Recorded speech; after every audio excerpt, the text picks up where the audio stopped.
nous nous sommes regroupés aujourd'hui en tant que jeunes, mais surtout en tant qu'activistes, de la cause panafricaine, pour tout simplement faire porter notre message et faire porter notre voix à nos États, qu'il est aujourd'hui nécessaire, plus que nécessaire, il est indispensable que nos États s'unissent.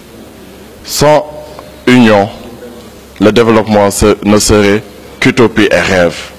C'est la raison pour laquelle aujourd'hui des jeunes se sont regroupés avec l'encadrement de nos professeurs, mais aussi avec l'encadrement des professeurs de l'Université Gaston Berger de Saint-Louis, pour qu'ensemble nous puissions discuter, que nous puissions débattre et que nous puissions communier pour voir comment développer des stratégies, comment planifier des actions communes pour que nous puissions véritablement hausser le drapeau de l'idéologie panafricaine dans notre continent et plus particulièrement au sein de la jeunesse. Quel est le message réellement que vous lancez à la jeunesse africaine? Le message réellement que nous lançons, c'est un message de sensibilisation et un message de mobilisation. Il est temps, franchement, que chaque jeune africain puisse faire du combat du panafricanisme et de la réalisation des États-Unis d'Afrique son combat. Parce que sans cela, nos concitoyens ne pourront vivre dans des conditions améliorées, ne pourront vivre dans un idéal prospère. C'est la raison pour laquelle nous allons, pendant tout un week-end, porter des messages, lancer un appel à nos concitoyens jeunes qui se trouvent au Mali, qui se trouvent en Gambie, qui se trouvent en Éthiopie, qui se trouvent en République centrafricaine, que tous les jeunes africains, quelle que soit leur origine, quelle que soit leur nationalité et quel que soit leur statut social, ont une responsabilité dans l'unification des nations africaines. Avant d'être sénégalaise, et je suis là pour soutenir la jeunesse et je suis toujours là quand la jeunesse m'appelle.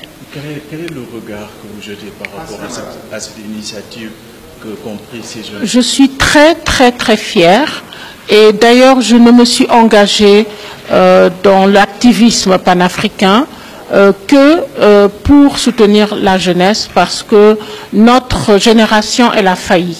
Nos générations ont failli. Donc là, moi je mets maintenant tout mon espoir sur la jeunesse et je me dis que partout où ils m'appelleront, partout où ils auront besoin de moi, je serai là à leur côté parce que maintenant c'est le seul espoir qui reste à l'Afrique de sortir de ce piège, de cette impasse où on est depuis très longtemps. Après l'esclavage, ça a été la colonisation. Après la colonisation, ça a été l'indépendance soi-disant, parce qu'en fait, ils sont partis que pour mieux rester. Et maintenant, nous sommes dans une phase où on doit vraiment se révolter contre tous ces états de fait et repartir d'un bon pied. Et la jeunesse peut réaliser ça, et je le sais, je le crois fermement. Et donc je suis là pour ça. Même question pour le président. Quel est le message que vous lancez à cette jeunesse africaine? Alors moi, la jeunesse africaine, je lui dis déjà de prendre le pouvoir, parce que personne ne lui donnera jamais. Donc aujourd'hui, il ne faut pas qu'il soit complexé de quoi que ce soit. Il faut qu'il en fait, la jeunesse doit se mettre partout où il y a des décisions à prendre et les prendre.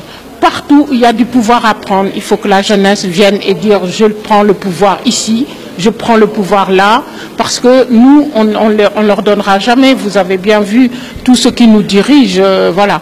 Donc c'est ça mon principal message à la jeunesse.